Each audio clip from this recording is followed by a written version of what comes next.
Hola, ¿qué tal? Bienvenidos a Cruzando la Frontera. Hoy vamos a conocer la historia de Julián Barrientos, un ingeniero boliviano que triunfa en Estados Unidos. Su historia es particular, llena de retos cumplidos. Es un orgullo tenerlo de compatriota. Sin embargo, pasó momentos difíciles en el inicio, de un camino que fue largo y complejo, pero con tenacidad y prestancia, alcanzó sus objetivos y metas, tanto en la vida personal como en el plano profesional. Esta es la historia de Julián, un orreño de cepa, un boliviano ejemplar.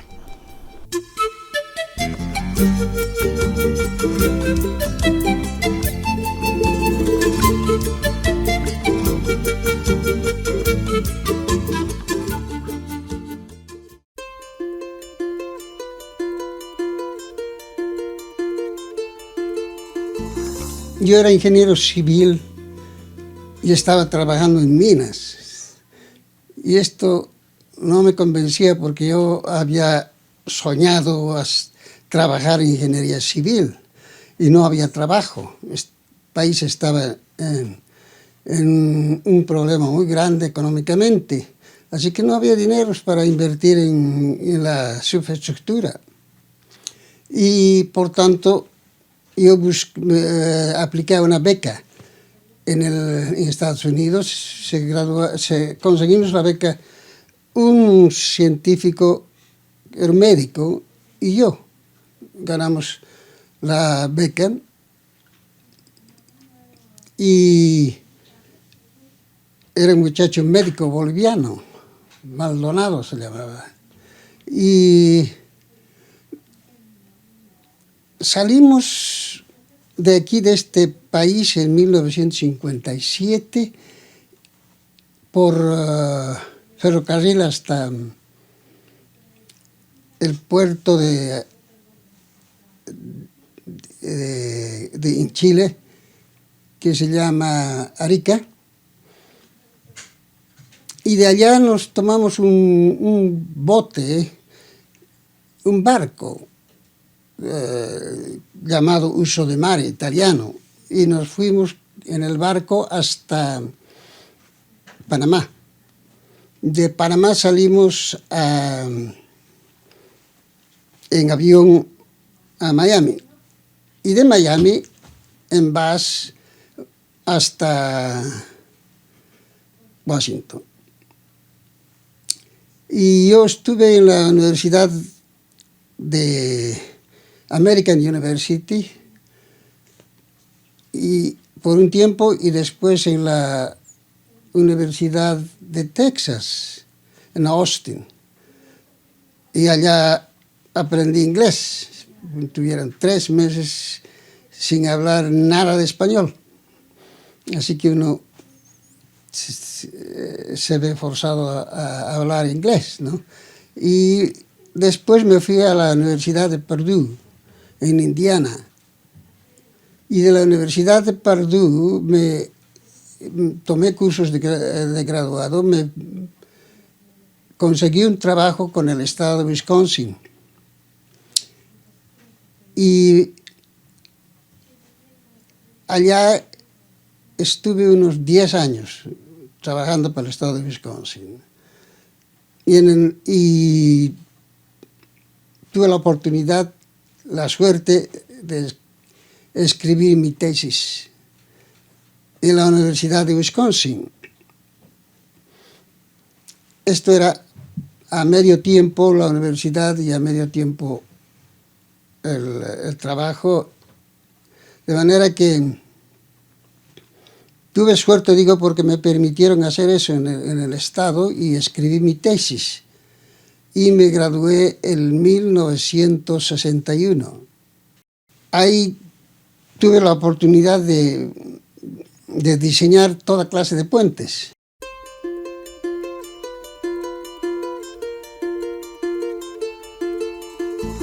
Yo la vi como una aventura.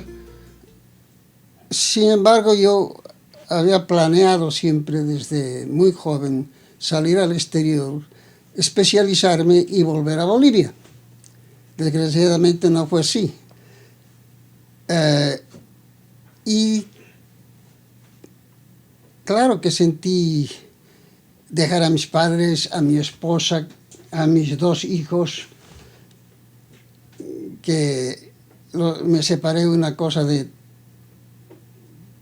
15 meses con ellos y cuando tuve dinero aquí trabajando con el Estado, los traje a todos. Así que fue un aporte muy importante, el aporte de mi mujer, de Betty.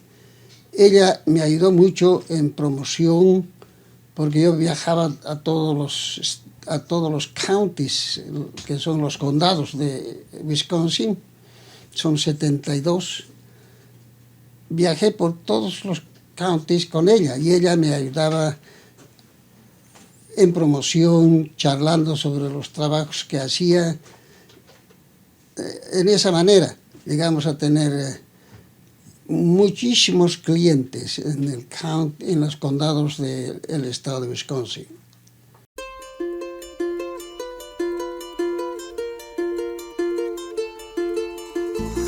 Fue muy difícil porque cuando llegué a Purdue, a la Universidad de Purdue, tuve que estar en el hospital unas 2 semanas porque yo no podía concentrarme, no podía hablar el inglés y tenía que asistir a clases que no sabía más que inglés. De manera que me puse en situación muy difícil. Mi esposa estaba teniendo mi segundo niño, que era Lolita, y no tenía cartas. Yo llamaba por teléfono y no me entendían. Finalmente me comunicaron con Bolivia,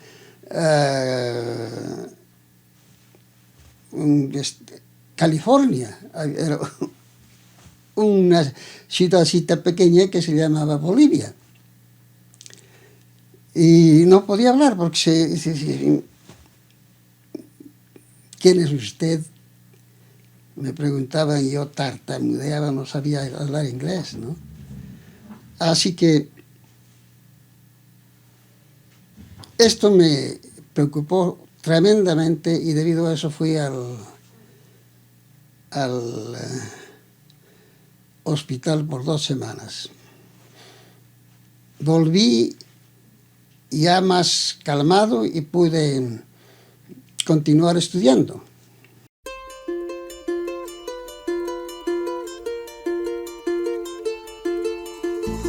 No realmente, sino después, cuando ya tenía el trabajo, cuando ya tenía mucho éxito, cuando ya tenía mucha competencia y habíamos proyectado nuestro ingreso a 10 millones y parece que todos los que competían conmigo se pusieron de acuerdo y teníamos grandes dificultades de conseguir trabajo. Esa vez se dieron cuenta que yo era latino y me pusieron muchas piedras en el camino. Es la única vez, cuando ya al final. Pero la impresión más grande que me hizo es cuando la Universidad de Wisconsin me dio un diploma de el ingeniero más distinguido de la universidad, ¿no? Eso fue un gran galardón para mí. Y claro que he tenido decenas de esa clase de diplomas que me han honrado. Eso compensó a lo que me estaba sucediendo con mis competidores, ¿no? Se volvió mi moral, etcétera, porque era terrible ir al trabajo y encontrarme con que no había no había trabajo para ingeniería.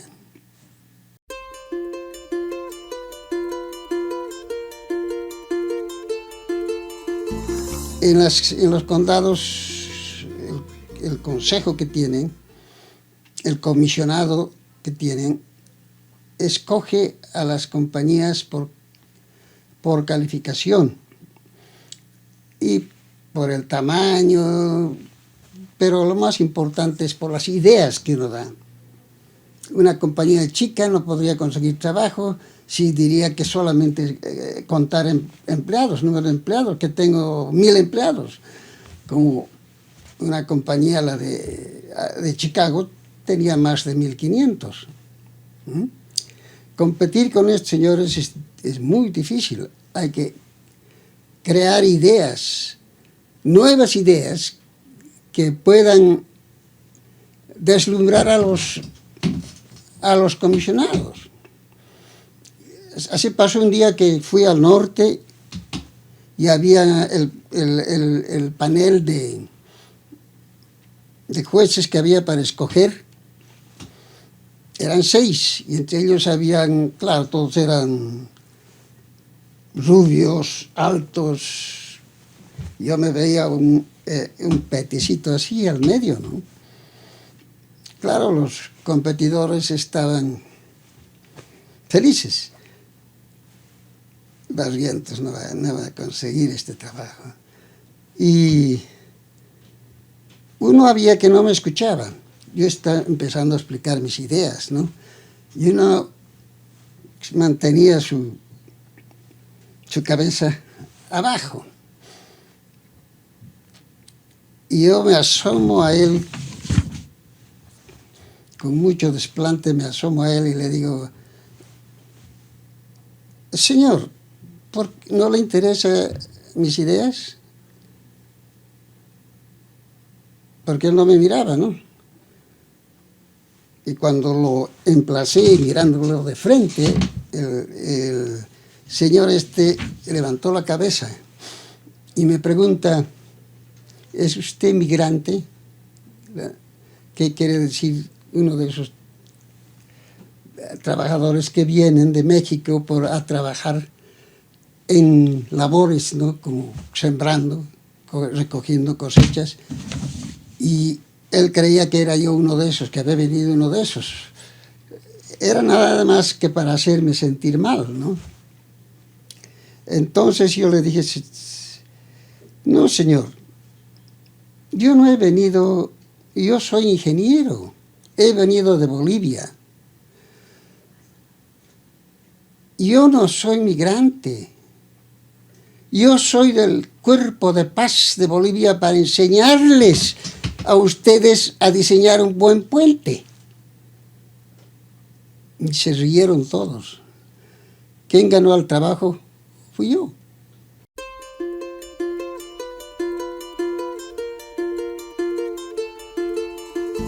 En la Universidad de Texas nos prohibieron hablar español. Y realmente no hablábamos español, teníamos que explicarles en inglés haciendo grandes esfuerzos.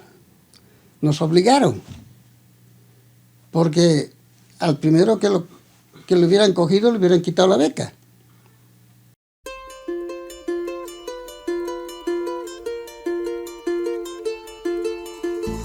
Y aquí nos ambientamos rápidamente, porque aquí en Madison,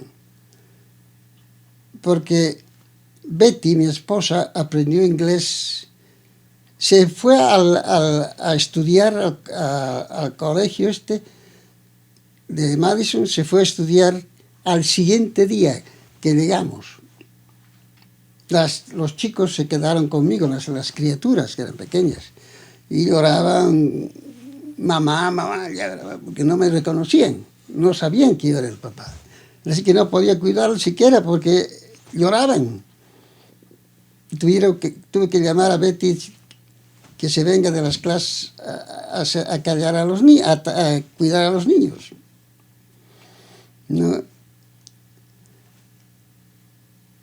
Y Betty, como digo, se preparó bastante, tal que en el año 2000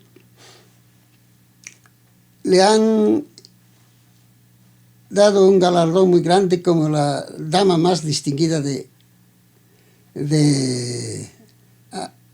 Madison. Y era la única latina, la primera vez que una latina salió en esta publicación.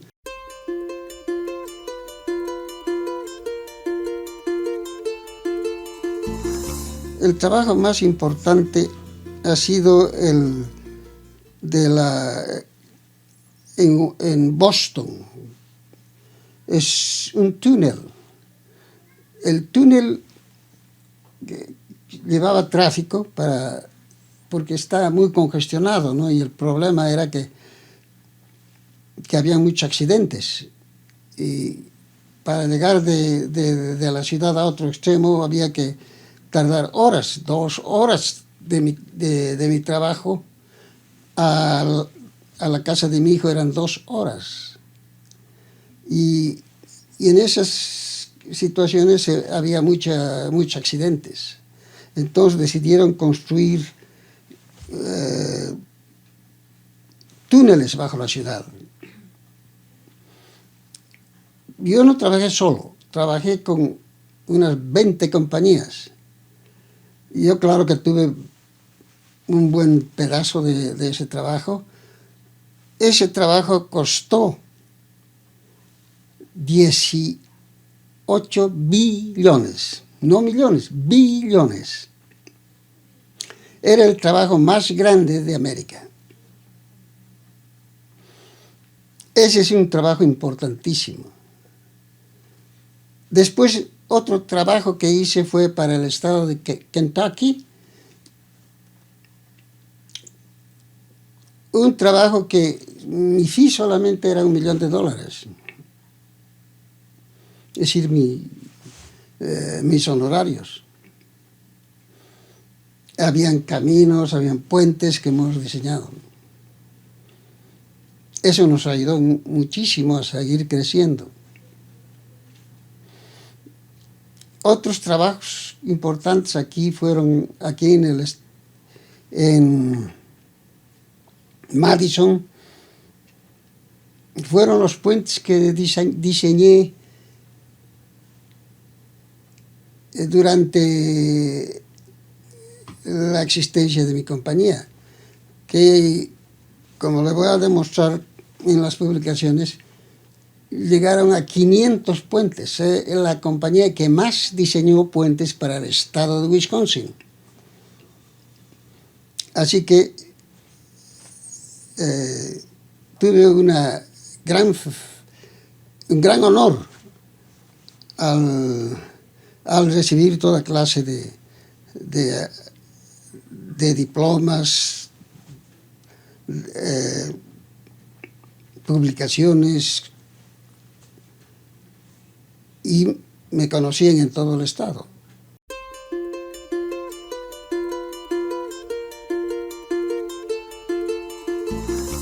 Sí, mucho. Yo pienso irme a Bolivia de aquí a unos meses. Extraño mucho Bolivia. Como mi esposa ha muerto y mis hijos están todos casados, ya se fueron de la casa, yo vivo solo.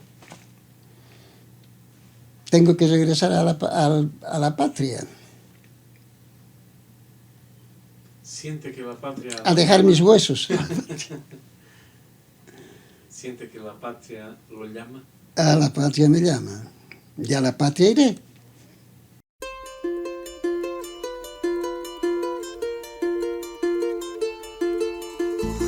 En primer lugar, mi esposa siempre cocinaba. Ella hacía, ¿no?, los alimentos. Ella siempre hizo comidas bolivianas. Luego hicimos unos grupos, como el grupo Tiwanaku, que nosotros hemos organizado, y el grupo Tiahuanaco se hizo famoso porque, y de ahí es que la llamaron a Betty embajadora cultural de Wisconsin, porque fuimos hasta Moscú y algunos otros países de Europa. Aquí el grupo Tiahuanaco fue muy famoso aquí. Incluso hemos ido a representar a Bolivia en el torneo de fútbol mundial. Mi esposa trabajó día y noche pegada al teléfono y reunió 92 jóvenes, hombres y mujeres, de todo el país de América para venir acá, para ir a Chicago y aprender a bailar en los caporales. Y se gastó bastante dinero ahí. Yo tenía la oficina, de manera que todos se reunían en la oficina. Yo tenía un apartamento en central ahí, todos iban al apartamento a dormir, ¿no? Claro que dormían en el suelo, tanta gente. Pero eso le valió, como digo, a Betty la distinción que le hicieron, incluso cuando le dieron el de distinguida señora del estado de Wisconsin.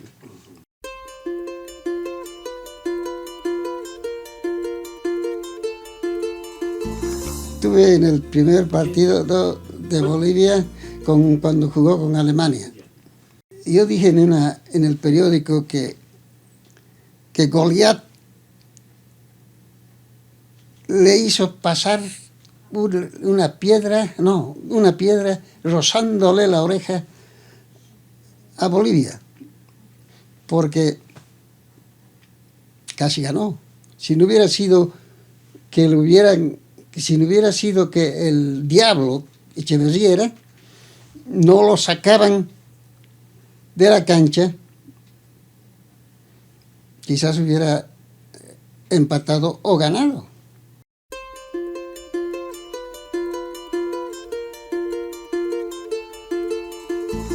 Pero todos estábamos eufóricos, gritábamos, cantábamos, y a la salida casi nos agarramos de golpe con los de España, porque todos querían. No, usted ve cómo son los partidos fanáticos. Yo, que nunca había jugado fútbol, ni sabía cómo era jugar profesionalmente, me puse pues energúmeno y quise agarrarme con los españoles.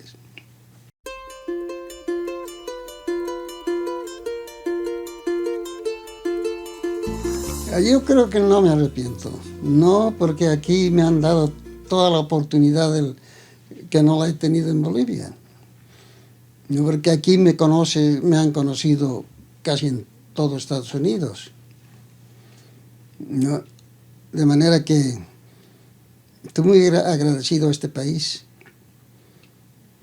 y a Bolivia porque he nacido en Bolivia y porque me han dado la beca ya.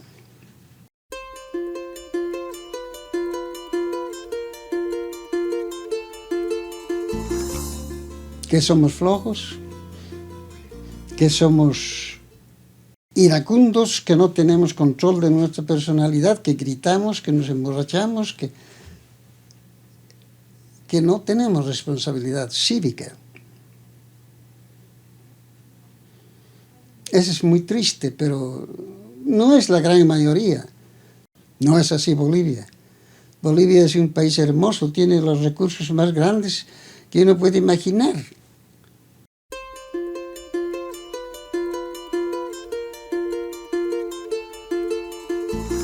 Yo lo que les diría que estudien,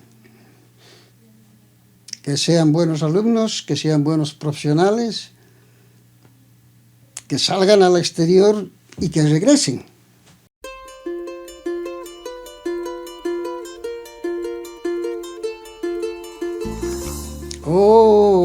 Yo esto les decía a mis clientes cuando hacía presentaciones, yo les decía, yo tengo una explicación muy interesante por qué soy tan chico al lado de ustedes de 6 pies. Yo no paso de los 5,5 pies, porque vivo en Oruro. Está a 14,000 pies de altura. Y estamos cerca del paraíso. Y por no rascarme la cabeza, tengo que ser chico, pequeño. Y todos los orureños son así. Petizos.